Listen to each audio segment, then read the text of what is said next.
So he's gradually moving back in. Still a lot to do. Nothing on the walls. There's a lot of stuff. There's a lot of stuff out the utility room. Music's all wired up again. We had music this afternoon, which was nice. This was all cleaned yesterday.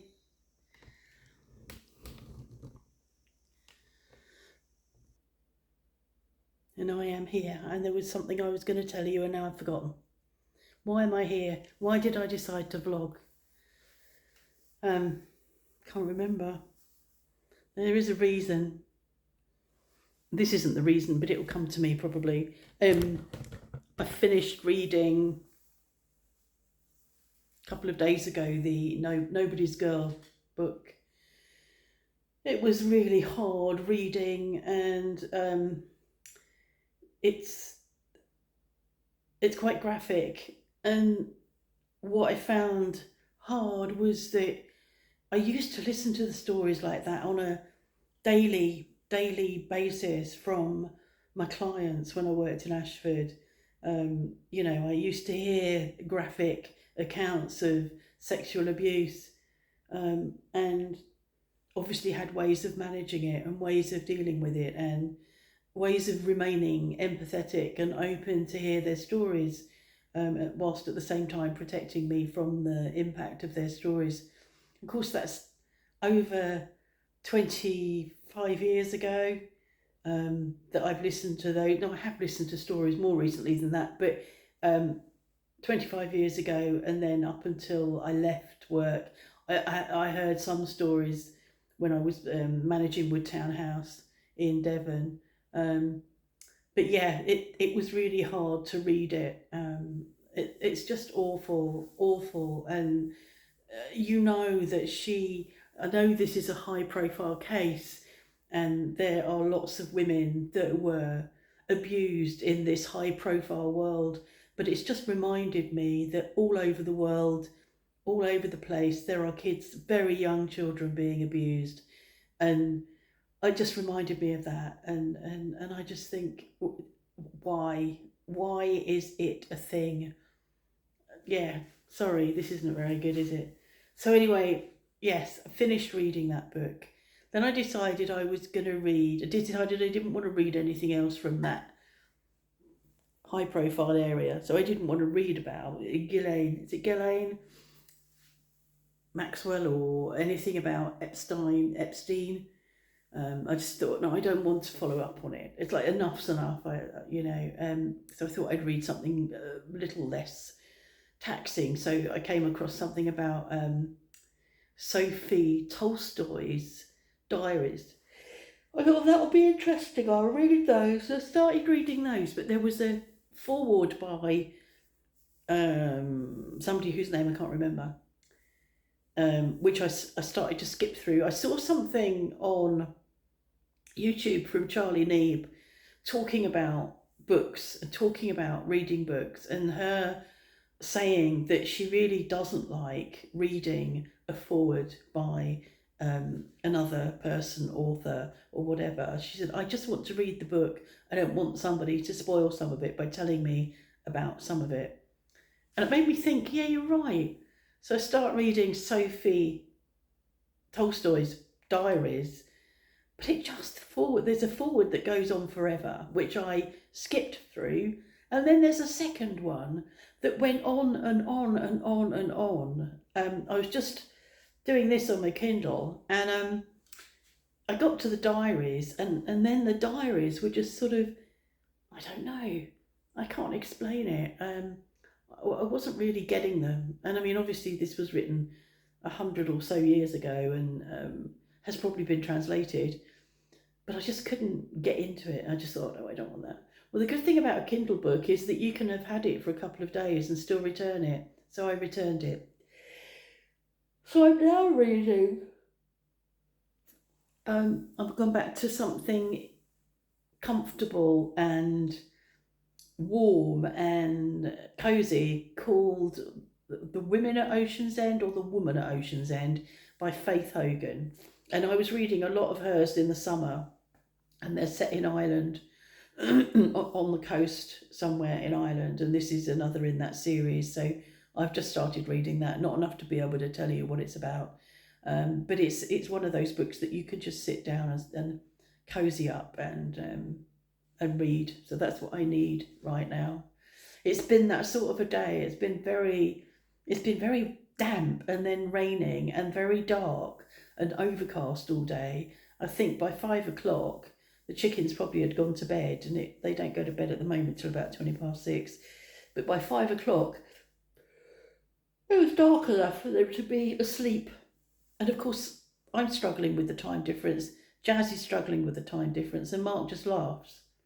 And I say to him, but in real money, it's X amount of hours. And he said, no, it isn't. I said, but in real money, in my body, I still feel like it's 11 o'clock, not 10 o'clock. And Jazz was nagging me at 20 past 9 for her treats.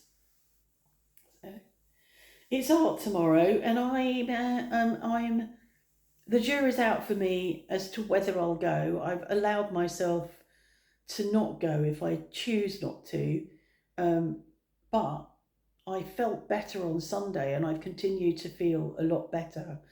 So I'm choosing not to make a decision about art until tomorrow, and then I'll make a decision. I'm not going to think about it really. I am thinking about it and I'm talking about it, but I'm not going to make a decision. I'll go if I go, and if I don't want to go, I won't feel bad about it. I think the problem is I sort of push myself to go because I think I ought to go, I should go, and I enjoy it when I'm there, but it's just I'm not there long enough now. So yeah, I'll see how I am tomorrow, but I am doing quite well at the moment. So I made, did I say this? I made on, where are we? Wednesday. On Monday I made a really, really yummy fish pie, best I've ever made, with cod and with salmon, and it was a big one. So it was enough for 6 servings, and we had a serving each on Sunday. And in my previous video, I talked about how disappointed I am, or, that I can't invite Jo and her boyfriend over for a meal. Well, I suddenly thought, actually, I can freeze the fish pie, invite them over, and then I can reheat the fish pie, and then I can just do all the titivating around it. And I'm repeating myself, so I've said this already. So they're coming on Sunday for fish pie and whatever else I decide to make as an entree. We had an entree at the Gaston the other week, which was butternut puree with crumble. And the crumble was savoury crumble, which was, I found a recipe online, a French recipe online, and the crumble was oats and chestnut and something else. So I might going to try and make that tomorrow or Friday. The only thing is, I sent Mark out the other day when I wasn't going out because I wasn't well, and I said, no, you go and buy me a butternut squash. And I described the butternut squash to him. It's yellow. It's sort of light bulb shaped, pear shaped, light bulb shaped, pear shaped. It's a butternut squash. And it was like a scene from the Fast Show. He came back, he was going for coffee beans and chocolate. He came back with a spaghetti squash that was green and yellow and looked nothing like a light bulb. He came back with coffee beans that were the brand that we normally buy, the packet that we normally buy, but slightly darker because these were intense beans, not original, and the wrong chocolate.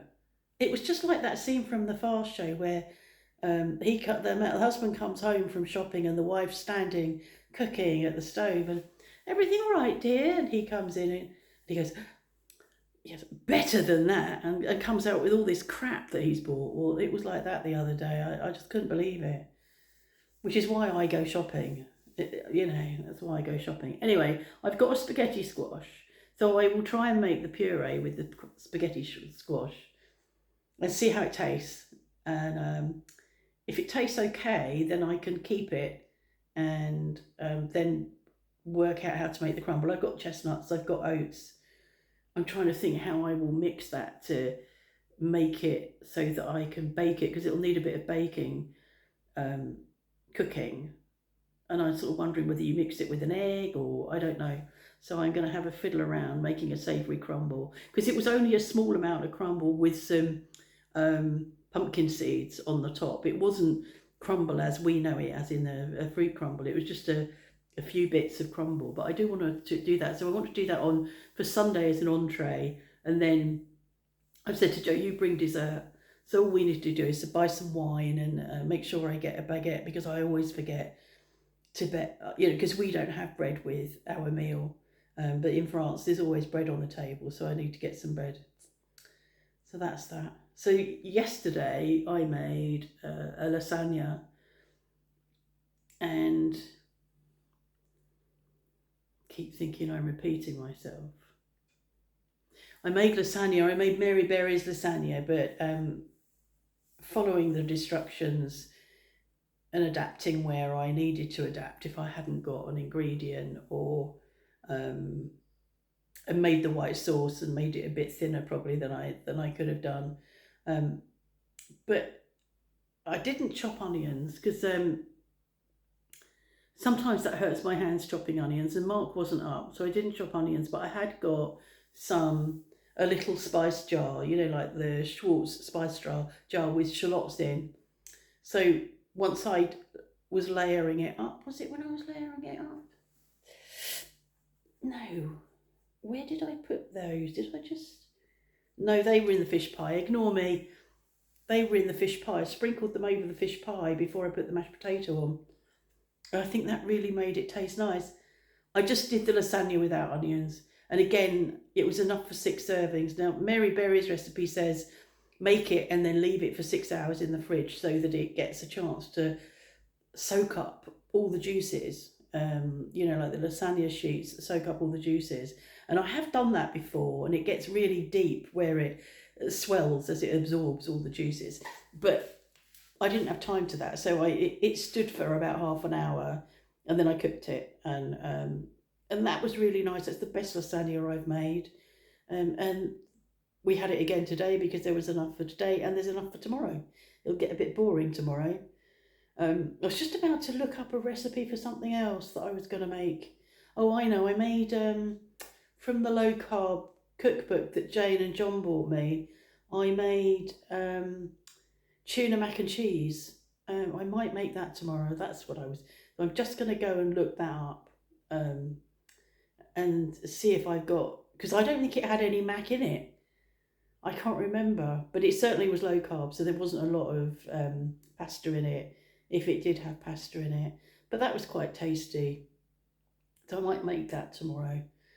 So I'm really back doing cooking and enjoying cooking. And that's a indicator that I'm feeling well. When I did the fish pie on Sunday, I had reached, it took quite a lot of work, and I had reached my stamina limit by the time I finished, but not in a bad way, not in a, oh God, I've overdone it. But I was ready to sit down once it was ready and in the oven. And the same yesterday with the lasagna, but I'm in the kitchen longer than I have been for a long time. So I'm really enjoying cooking again. So that's good. If I have repeated myself, I'm really sorry, but sometimes I have a conversation with someone that's similar, and yeah. I think that's it for now. Yeah. Hector Brown, you commented on my post about the ballroom. I have replied. I do hope that you'll reply, because I did take the time to reply to your comment. I do a lot of English-centric stuff and French-centric stuff on Facebook. Not that that's an excuse. I'm not making excuses, but the majority of the viewers that I have on my YouTube are American. I'll have a look at the stats actually, but at one point the majority of my viewers were from America. And of course, what Trump does is will have an impact worldwide. He is having an impact worldwide. He's put tariffs on all over the bloody place. So he is causing disruption all over the place. Everything he touches falls apart. Macron isn't doing that. Starmer's not doing that. Yes, the UK is going down the pan, but in a different way, and it's not going to have the same impact that Trump is doing. France, there are always manifestations. If you're in a city, there's always somewhere on strike. There's always a manifestation somewhere. There's always a blockage somewhere of agricultural vehicles. It's the norm here. It's, and they can't agree a budget, but they've not been able to agree a budget for years and years and years. We're talking 6 or 7 years or more that there's been budget problems and they haven't been able to agree a budget. It's not impacting on me, and I don't know that it's impacting on my French friends. The people that are impacted by what's going on in France are the agriculture, the farmers, and they're manifesting about it. They're angry about it, and people are angry about not being able to retire early enough, which is the same in the UK. So it's not shocking. It's the norm. C'est normal. But Trump is a whole another piece of shit, and he is just so dangerous, so dangerous. And I